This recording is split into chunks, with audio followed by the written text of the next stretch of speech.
Puji nama Tuhan, salam sejahtera dalam kasih Tuhan kita Yesus Kristus. Pada pagi hari ini mari kita sama-sama merenungkan firman Tuhan yang Tuhan mau sampaikan kepada setiap kita. Puji Tuhan, kalau kita pergi ke tempat-tempat sekarang ya saudara, banyak tempat. Apakah itu mal, perkantoran, rumah sakit, tempat-tempat ibadah, tempat-tempat hiburan, bahkan di rumah-rumah pribadi. Sekarang sebagian besar, saya bisa katakan, memasang kamera pengawas atau CCTV ya saudara-saudara.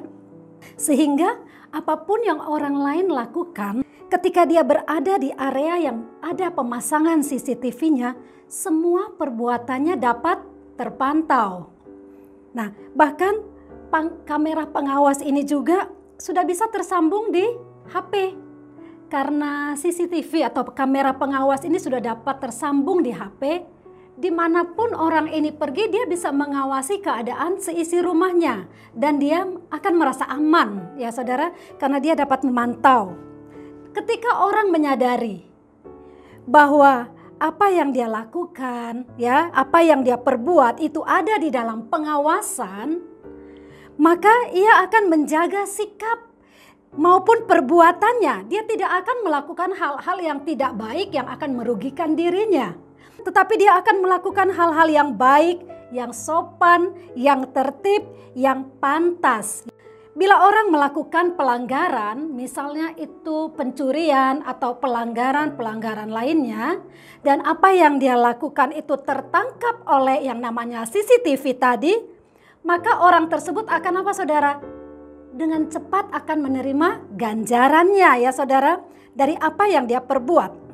Firman Allah berkata di dalam Amsal pasal yang ke-15 ayat yang ketiga, di situ dikatakan, mata Tuhan ada di segala tempat mengawasi orang jahat dan orang baik. Ayat ini dengan jelas mengatakan bahwa mata Tuhan ada di segala tempat. Untuk apa? Dia mengawasi segala perbuatan umat manusia yang ada di dalam dunia ini. Dan tidak ada satupun perbuatan kita, perbuatan manusia yang luput dari pengawasan Tuhan. Karena itu Mazmur 34 ayat 15 bagian A berkata, jauhilah yang jahat dan lakukanlah yang baik.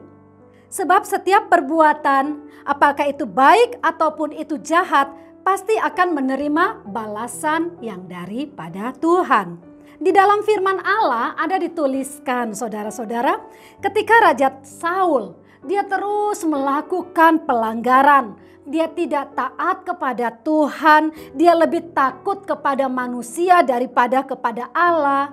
Dia menyimpan iri hati di dalam hatinya dan selalu ingin membunuh Daud. Kemudian Allah mengutus Nabi Samuel untuk datang kepadanya untuk mengingatkan dia tentang segala perbuatannya agar dia bertobat dan menyadarinya. Tetapi apa yang dilakukan oleh Saul? Dia mengabaikan semua teguran itu. Saudara-saudara, akhirnya firman Allah berkata, Roh Allah undur tinggalkan Saul. Dan ketika Roh Allah undur dari Saul, maka apa yang dialami oleh Saul? Dia mengalami kebinasaan. Allah menolak dia. Firman Allah dengan jelas mengatakan, akhirnya Allah menolak Saul. Dan akhir hidupnya ia alami kebinasaan. Dan kita tahu ketika Saul mati, dia digantikan oleh Daud menjadi raja, saudara-saudara. Daud juga tidak luput dari kesalahan. Yang namanya manusia tidak ada yang sempurna, saudara, siapapun dia. Apakah dia seorang pemimpin, agamawan sekalipun, tidak ada yang sempurna. Daud, ketika dia menggantikan Saul menjadi raja, dia pun punya kesalahan, saudara-saudara. Apa kesalahan yang besar yang dilakukan oleh Daud? Dicatat dengan jelas di dalam firman Allah bahwa dia tidur dengan istri orang lain. Lalu dengan sengaja dia menempatkan suami dari wanita itu pada barisan depan di medan pertempuran. Dan kita tahu sampai pada akhirnya dia mati terbunuh atau suami dari wanita itu mati di medan pertempuran. Dan apa yang dilakukan oleh Daud? Dia mengambil wanita itu menjadi istrinya. Dan hal ini adalah perbuatan yang sangat jahat di mata Tuhan. Allah tidak diam. Allah mengutus Nabi Nathan untuk datang kepada Daud, menegur segala perbuatan yang telah dia lakukan. Tetapi apa yang Daud lakukan? Ketika dia ditegur, Daud menjadi apa saudara? Firman Allah berkata, Daud sadar, dia bertobat, dia menyesali segala perbuatan jahat yang telah dia lakukan di hadapan Tuhan. Daud merendahkan dirinya dan mohon pengampunan yang daripada Allah. Yunus 4 ayat 2 berkata, Allah itu pengasih dan penyayang, panjang sabar dan berlimpah kasih setia. Haleluya. Ketika Daud datang merendahkan diri, Allah pun mengampuni dia. Allah mengampuni kesalahannya. Di mana ada pertobatan, maka di situ ada pengampunan. Itu sebabnya ketika kita melakukan hal yang salah, segeralah kita datang kepada Tuhan. Jangan kita diam, tetapi segeralah kita mengakui di hadapan Tuhan. Maka kita akan menerima pengampunan yang dari Allah. Dan di mana ada pengampunan, di situ ada pemulihan.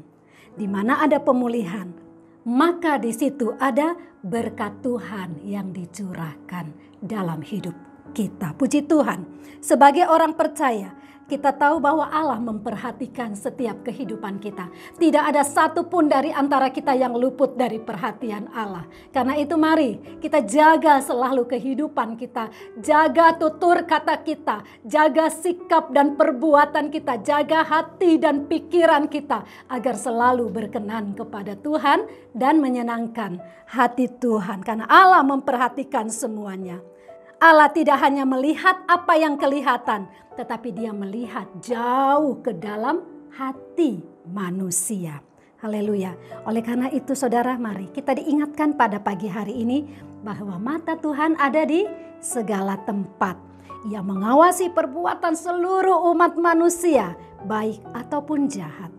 Mari kita yang sudah mendengarkan firman Tuhan, kita mau jaga sikap kita, lakukanlah apa yang baik dan yang berkenan kepada Allah, maka kita akan menerima semua yang terbaik yang dari Tuhan.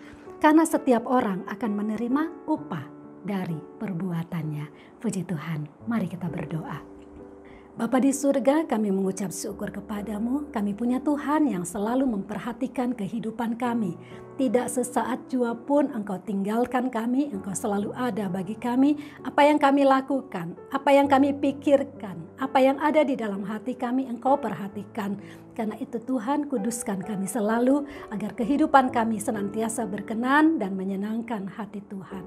Tanamkanlah firman-Mu di dalam hati kami agar kami dapat menjadi pelaku-pelaku firman seperti yang Tuhan mau. Dimanapun kami pergi, dimanapun kami berada, jadikan kami berkat-Mu. Terima kasih Tuhan, hamba-Mu sudah berhenti berkata-kata, tetapi biarlah Roh Kudus terus mengingatkan setiap kami yang mendengarkan firman-Mu dimanapun berada, agar kami tetap melakukan apa yang menjadi kehendak Tuhan. Berkati umat-Mu Tuhan, yang sakit Tuhan sembuhkan, yang lemah Tuhan kuatkan, yang di dalam pergumulan Tuhanlah yang memberi kemenangan. Tuhan memberkati pekerjaan Tuhan yang ada di GPDIC OTW Temanggung ini, mulai dari hamba-Mu Bapak Ibu Gembala yang ada, seisi pastoris, staf gembala beserta diakennya, dan seluruh jemaat yang ada. Engkau berkati, Engkau pakai terus Tuhan, semakin hari semakin indah di hadapan-Mu, dan semakin hari semakin menyenangkan hati-Mu. Jadikan kami semua berkat, jadikan kami semua pelaku-pelaku firman seperti yang Tuhan mau. Terima kasih buat hari ini, karena hari ini adalah hari yang telah dijadikan Tuhan dan hari yang telah diberkati oleh Tuhan bagi kami. Kami mau masuki hari ini bersama dan di dalam nama Tuhan Yesus Kristus. Haleluya. Amin.